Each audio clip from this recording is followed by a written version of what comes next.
Greetings, people from all time zones, but especially TDT. So, I know I made a video around last year, promising to make more, but life got in the way. But, now we're here, and I thought, what better way to start than expose my old concept stories for all the world to see and laugh at me with? Now, full disclaimer, I worked on these stories up until I was maybe 16, and even by that time I didn't put too much thought into it. It was just characters messing around. And then, while looking for clues to see what the hell the old story was about, I realized that I have a very bad habit of destroying things and I don't consider them good enough. So it was more like an archaeology project at some point. But anyway, today I'll be redesigning and reimagining 3 characters, as well as attempting to make the story make a little bit more sense.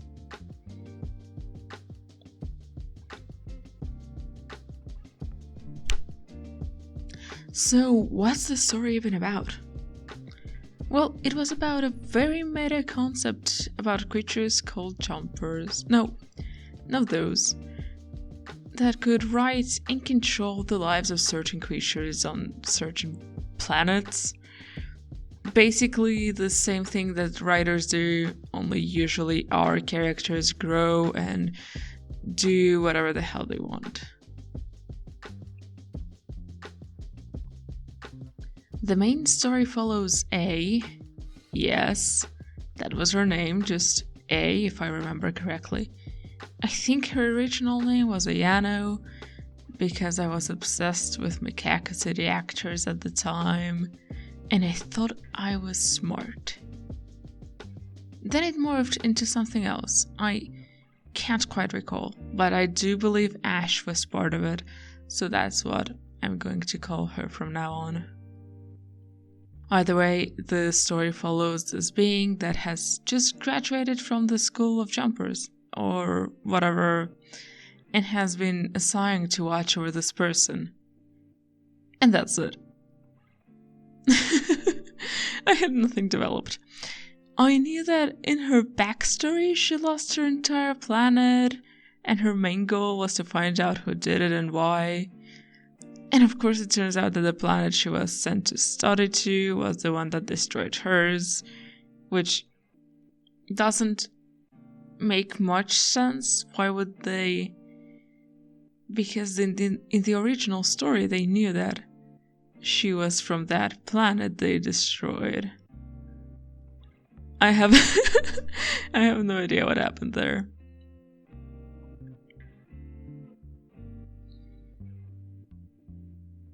Apart from her writing someone else's life, which again is something I just didn't use, and I think I'll drop for this story. She was pretty OP. She could teleport and jump through time, and if I recall correctly, she even could alter reality at some point. It's great. It was wonderful. Very OP.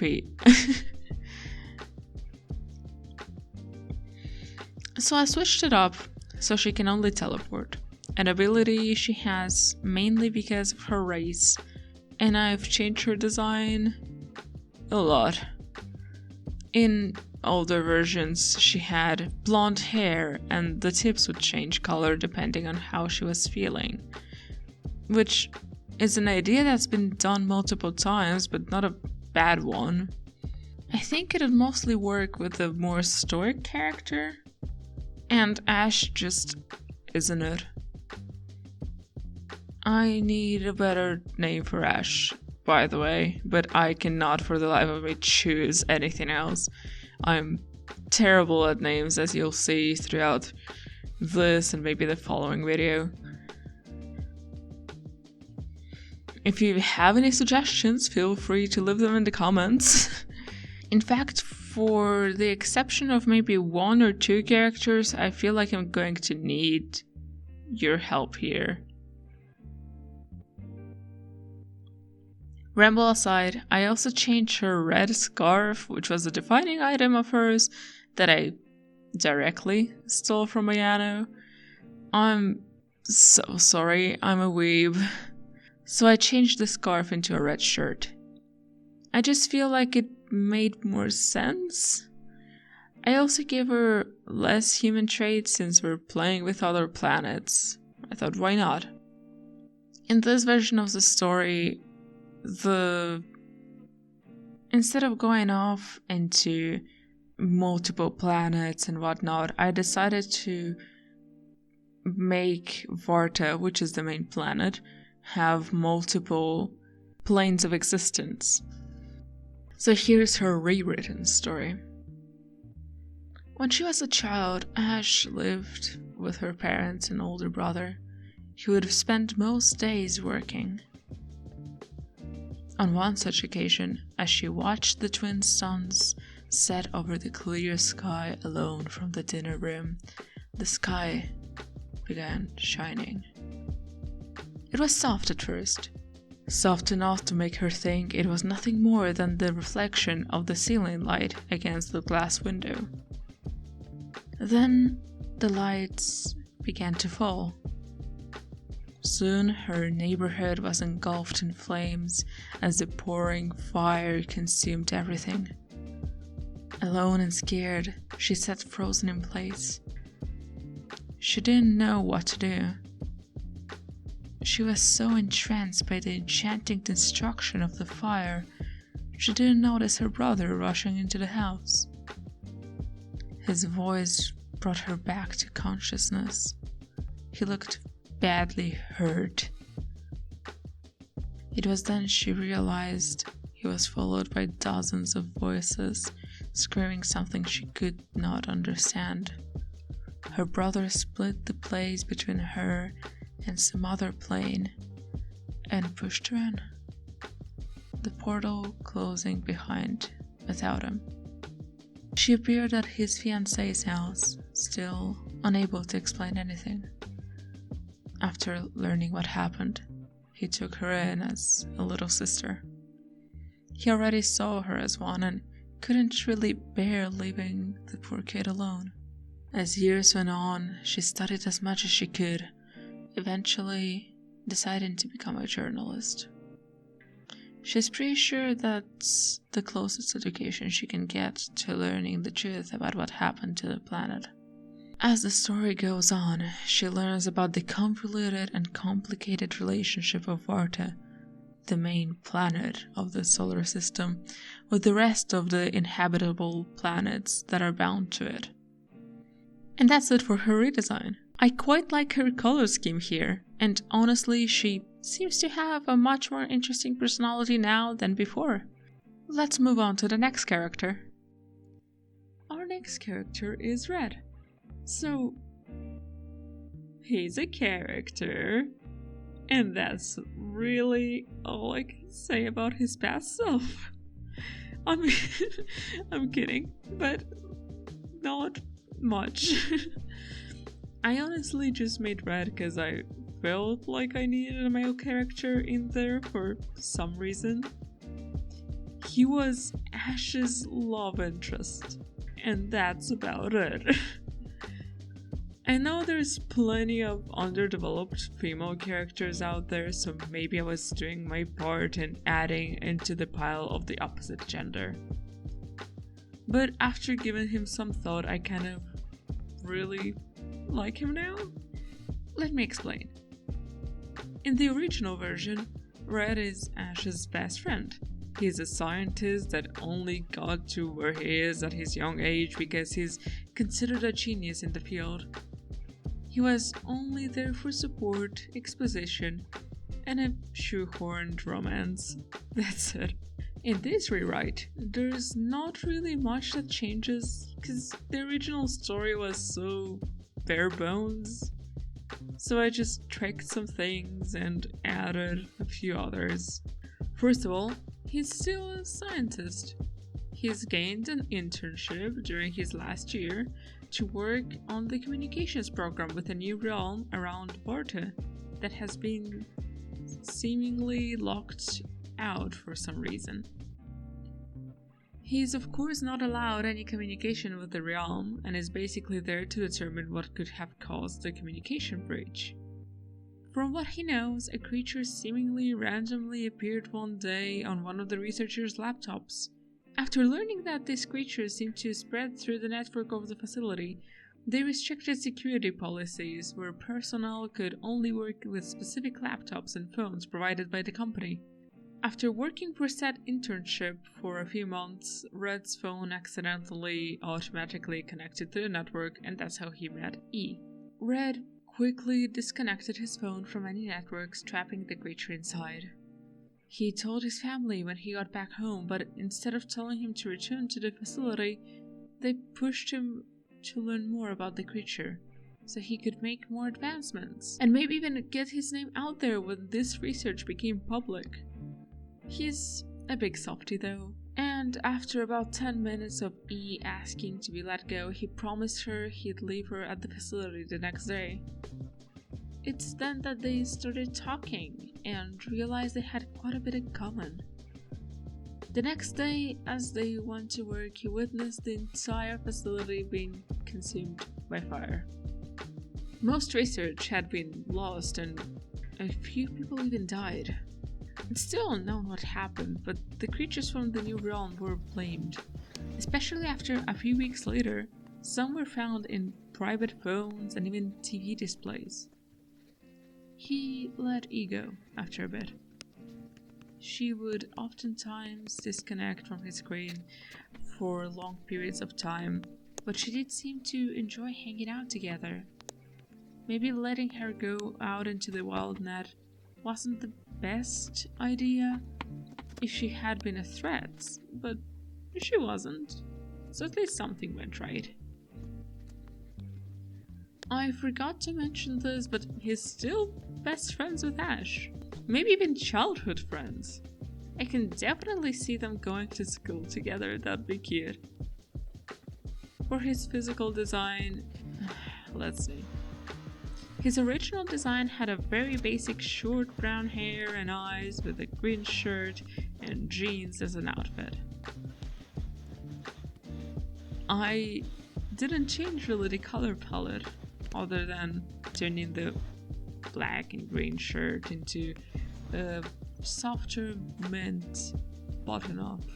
I made his hair purple as a bit of a homage to a not entirely scratched character, because she can still exist, but she doesn't really do much. You see, in the original story, Red was the middle child. He had two sisters, and his oldest was a bit of a punk idol somewhat.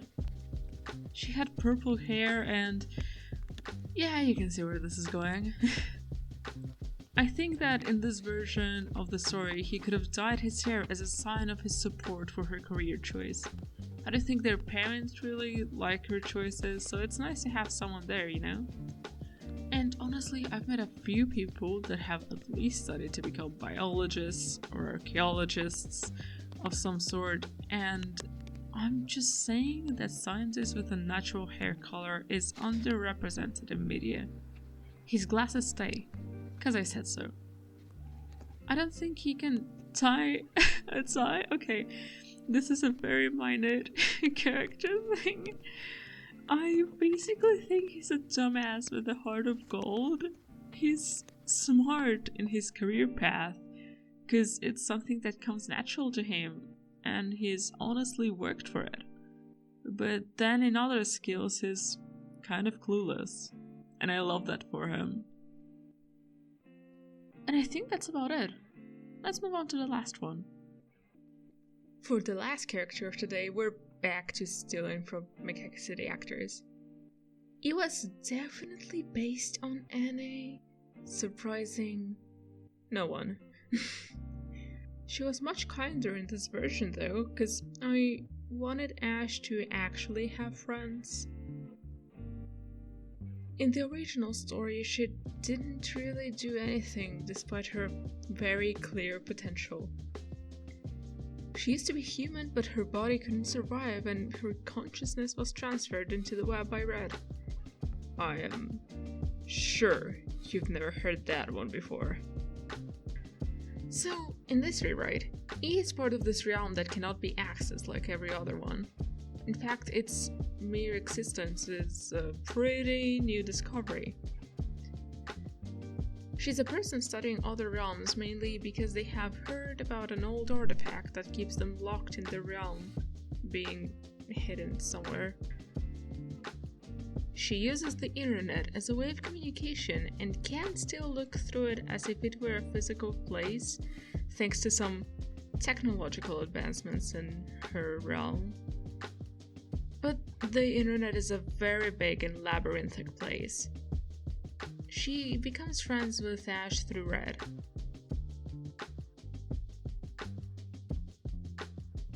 E is clearly interested in what secrets Varta could hold. It is very strange that the planet has so many planes of existence, and she definitely would like to know if that's a common thing on others as well. I give her a theme clearly inspired by alien theories in that entire aesthetic. Think touch tone telephone, I think. Okay, I've been obsessed with that song for a while. Moving on.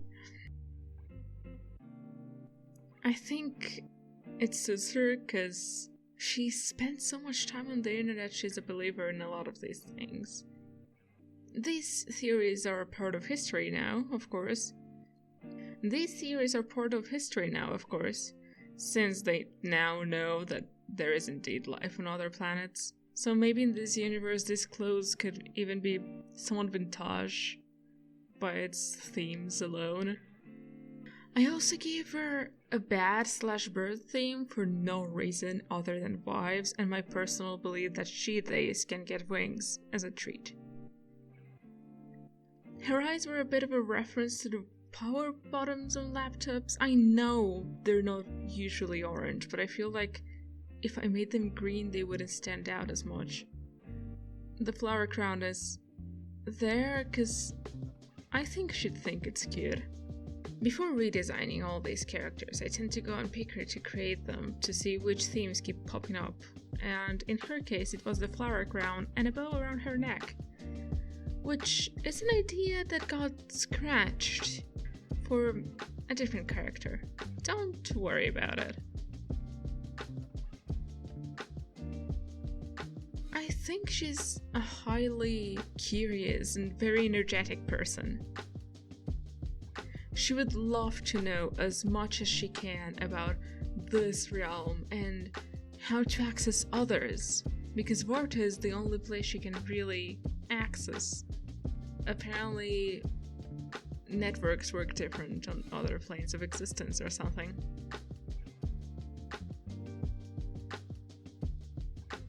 And that's C. I have to say this might be one of my favorite redesigns. She looks so fun. And that's all for today. I did end up writing way too many characters in this script, which means that I had to split it up. So I think expect another video next week on another 3 set of characters, most of whom are demons. Listen, hear me out, okay? Horns. Horns can be designed in very interesting ways. And yes, most of my D&D PCs are tieflings. No, I do not have a problem. Thank you all so much for watching.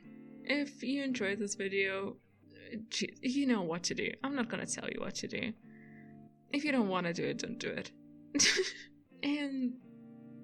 But thank you all for sticking with me and hearing me ramble for a while. I forgot to write an outro in this script, so now it's just me talking. Well, see you next week.